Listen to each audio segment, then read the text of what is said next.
We are playing a game. And the game runs like this.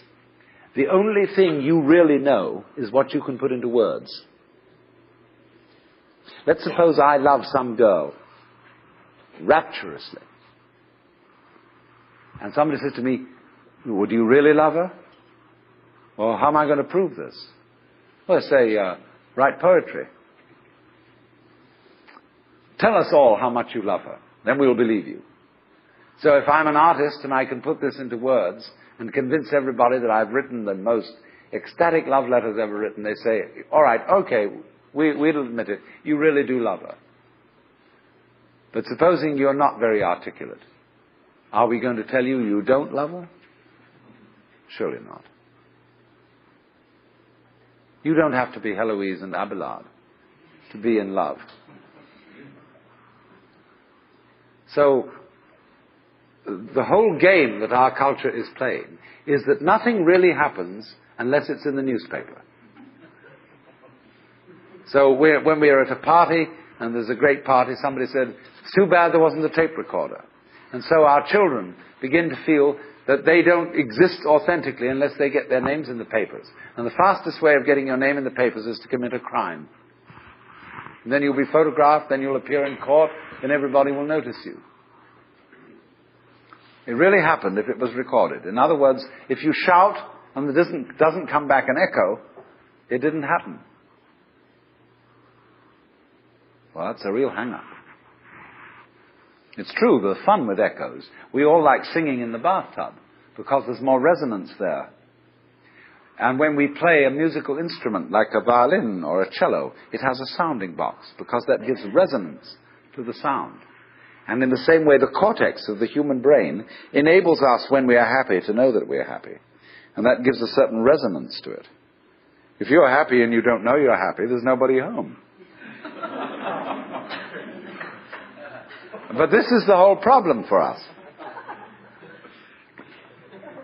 Several thousand years ago, human beings evolved the system of self-consciousness.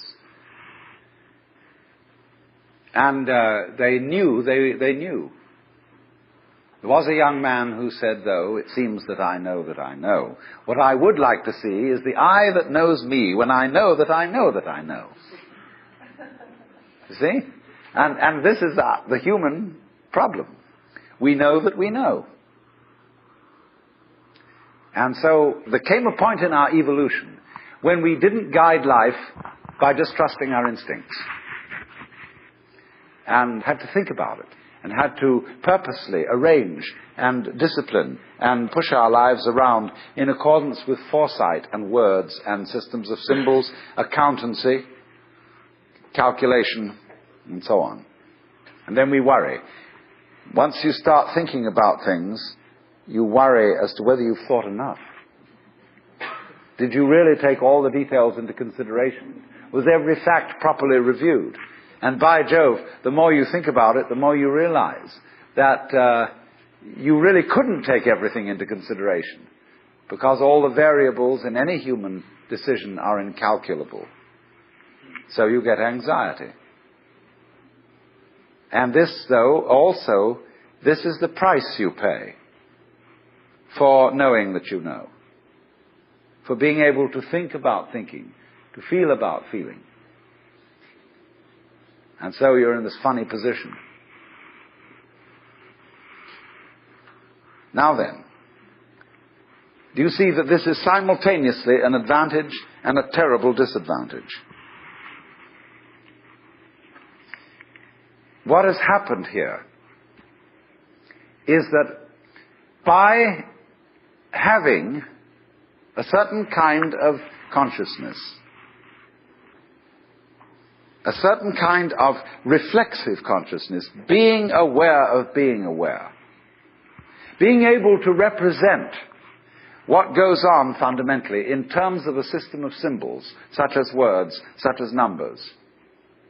You put, as it were, two lives together at once, one representing the other. The symbols representing the reality. The money representing the wealth. And if you don't realize that the symbol is really secondary. It doesn't have the same value.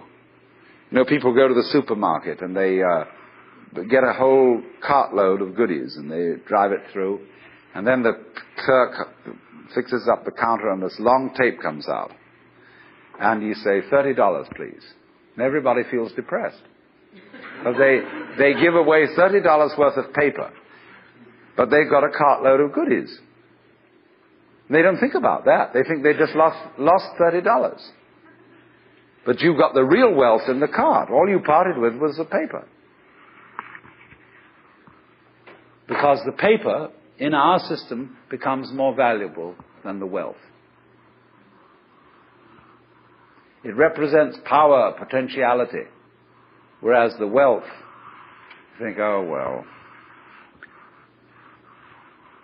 that's just necessary. You've got to eat. Well, I mean, that's to be really mixed up.